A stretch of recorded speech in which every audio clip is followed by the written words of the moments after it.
So I'm Jeannie Oliphant, the Clinical Director at Auckland Sexual Health Service, and I've got 10 minutes to talk to you about Mpox, which was formerly known as monkeypox, but will be hereafter known as Mpox.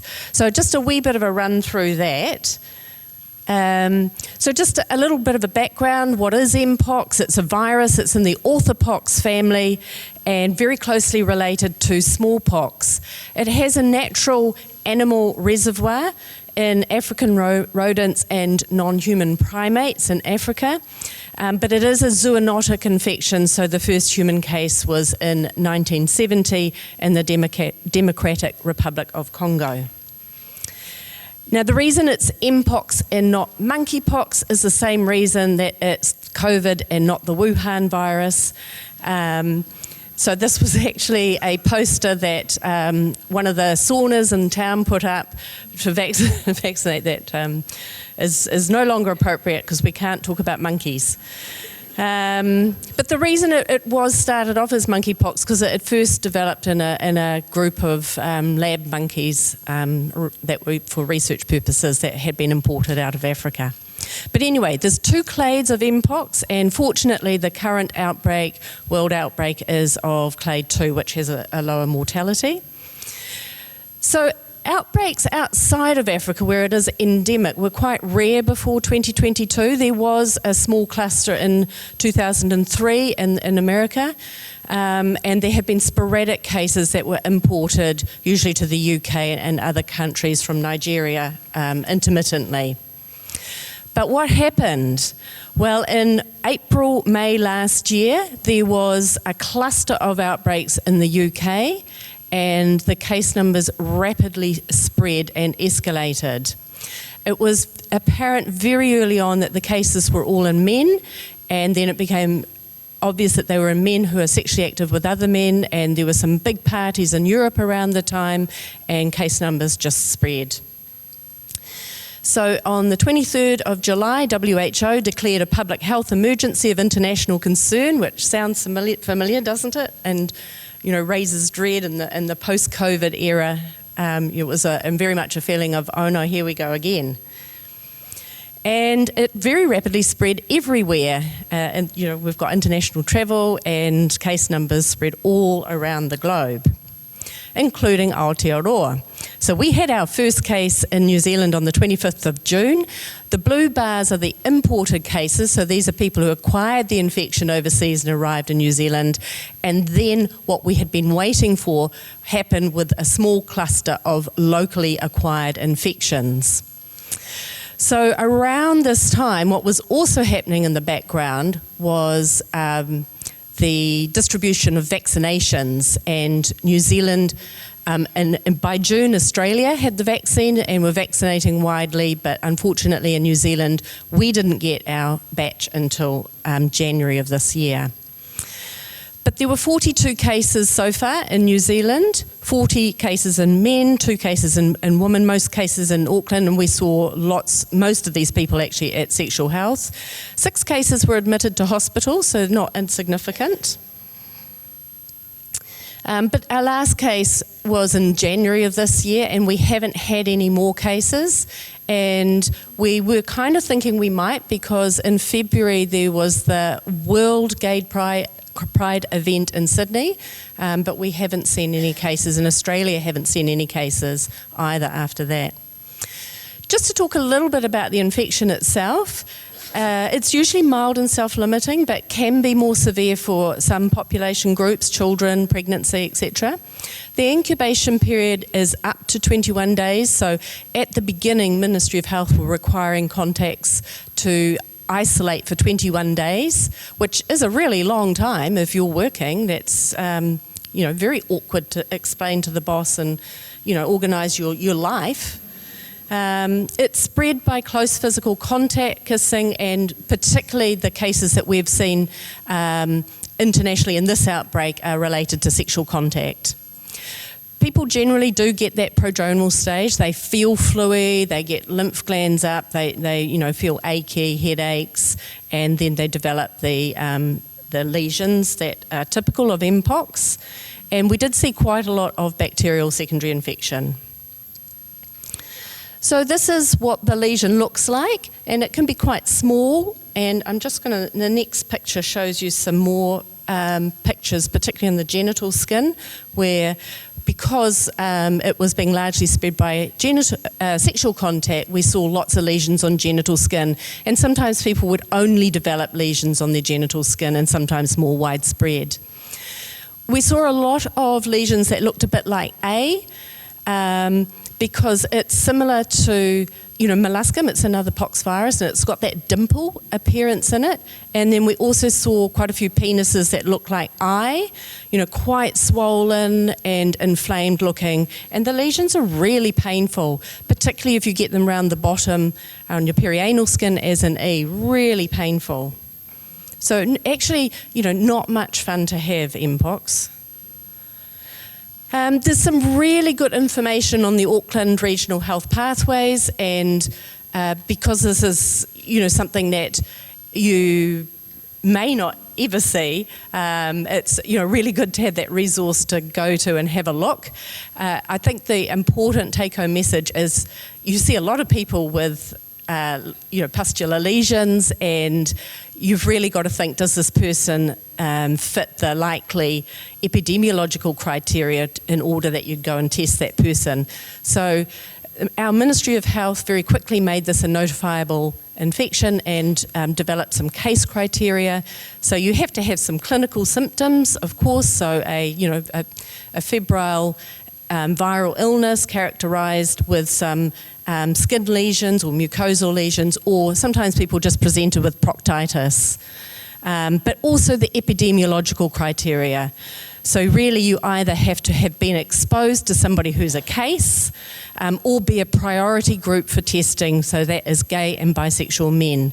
Because I think early on in June last year, the lab were getting lots of samples from people who didn't fit the epidemiological case criteria, small children returning from daycare with crusty sores, and parents were worried. So the lab was getting quite frustrated because they were getting these samples that, really weren't appropriate for testing. So to diagnose it, you take a swab, a viral swab from the skin lesion, and Lab Plus at Auckland City Hospital, the laboratory there, very quickly put together a PCR test to confirm a diagnosis of Mpox. So use the flock swab because you want to get some material, not the nasopharyngeal swabs that we're used to from COVID, because they're too floppy. You can't get good purchase to take a decent swab, and just send as much material. But also don't forget to test for other obvious likely causes such as herpes virus, and at Sexual Health we were definitely testing syphilis PCR as well, because that is the other diagnosis that should be high on your list. And in fact, if you have someone with Mpox, you need to do the full sexual health screen. That's really, really important. And that's my moment to put in a plug for syphilis, because yes, we haven't seen any Mpox diagnoses recently, but we are seeing increasing case numbers of syphilis, and this is a real issue. So you can see in 2022, the line at the bottom, we had 251 cases, and this is just at Auckland Sexual Health in Auckland. So this is just Auckland data. Last year, you can see the line at the top, and the last 6 months, those case numbers really rocketed up, and we ended up with 371 cases last year, and we're seeing high numbers again this year. So that's really, really important that we think about syphilis a whole lot. So just test. The lab tests have put together some bundled STI testing. So if you're using the electronic testing processes for lab tests, if you look at the top on the profile bars, you'll see STI testing, bundled testing. So you just need to click on it and you choose the right gender and sexual behaviour, and it's a bundled set of tests. So really ensure that people aren't forgetting to test for syphilis, which is a blood test. So that's really important. We're seeing case numbers for women aged between 15 and 44 years of age, the highest they have ever been across the whole of New Zealand. So particularly in counties Manukau, we need to be thinking about testing all females between the ages of 15 and 44. So those are the reproductive years, because since 2016, we've had 31 cases of congenital syphilis. 21 of those cases were in Māori pepe, and there's increasing inequity in the diagnosis of syphilis. So in Auckland, we're seeing two separate transmission dynamics, both in gay and bisexual men, but also in the heterosexual community. So really important. But just back to Mpox, because that's what I was asked to speak about. There's some information on the HealthPathways about what to do if you think someone is a high-risk case, because that person, obviously, as well as being advised not to have sexual contact with anyone, also needs to go home and isolate. And then when the diagnosis comes through, the medical officer of health rings the patient very promptly and talks through the rules for staying at home and what they need to do. They have got more reasonable approach as time's gone on, so that if your lesions are under clothing, you're allowed back out more quickly than if the lesions are, on the face or hands, where you might be more transmissible. But people still need to have clearance to leave a period of isolation. So at Sexual Health, we were doing lots of checks, and basically the skin had to have healed underneath the scab before people were allowed to leave isolation. So, there were issues around that, because you have to be very careful not to stigmatise populations and patient groups. And, people did feel it was quite a sensitive issue in terms of having to isolate and form family and your work situation where your sexual identity may not be out.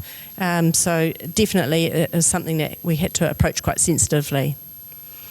In terms of supportive management, it's just the usual, supportive cares, but certainly refer to sexual health if people have painful proctitis or lots of painful genital lesions, or if there's diagnostic uncertainty. And then, of course, we had the vaccine. So just a couple quick slides on the vaccine, because we realised early on that smallpox vaccine is very effective. So I remember at the very early meetings, people were saying, well, do we have any of this in New Zealand? And someone was saying we should ask the Defence Force, for biological risks, like biological warfare. But it turned out New Zealand had nothing. And then we had to wait for our order to arrive, which arrived eventually in January of this year, and we finally got 5,000 doses. Unfortunately, it has come into New Zealand as a Section 29, so that had huge numbers of logistics. If you're attempting to roll out a vaccination program under Section 29, you are not allowed to advertise in any shape or form. So we had to develop all this ridiculous kind of clandestine terminology about coming in for your Mpox prevention consultation. And we were really relying on our NGO partners, Burnett Foundation, Aotearoa and Body Positive, who did a fabulous job of getting the word out. And we've set up lots of vaccination clinics in sexual health and mass vax events. And, a huge shout out to the COVID teams who we reached out and involved, because we just didn't have resource in sexual health. And, just thinking about this talk on the immunisation, a lot of those teams, I see their contracts are coming up. It would be such a shame to lose that pool of expertise, because they are agile and nimble and, capable of, doing anything, and lots of outreach. At the moment, it's 2 doses for the full vaccine. The second dose is on hold while MedSafe investigate 2 cases of pericarditis that may or may not have been related to the vaccine. We're not super worried about that. There's been hundreds of thousands of doses given internationally. It's not a big signal, but we're just waiting for the go-ahead to book people's second vaccinations. And that was just us at the Mpox vaccination event, working with all our NGO partners.